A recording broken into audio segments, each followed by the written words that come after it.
sosial müavinətlər filan veriləndə vətəndaşların qarşılaşdığı müəyyən bir çətinliklərin olduğu ara sıra səslənir. Bəzən bunu suallardan da görə bilirik.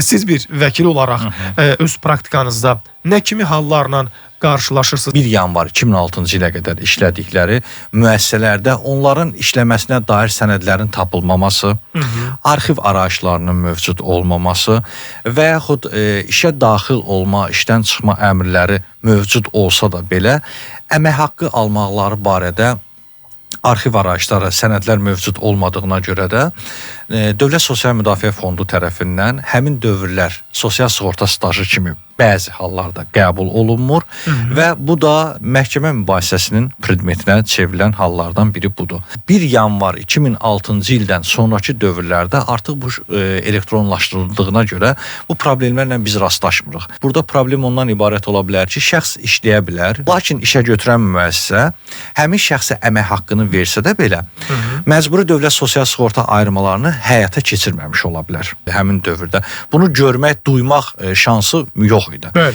İndi artıq Əmək və Əhalinin Sosial Müdafiə Nazirliyi bir çox xidmətlərini, əksər xidmətlərini elektronlaşdırıblar. EMAS deyilən sistem var, sosial portalı var. Yəni vətəndaş artıq işlədiyi müəssisənin onun barəsində sosial sığorta ödəmələrini həyata keçirib keçirmədiyini dərhal elektron qaydada müəyyən edə bilir.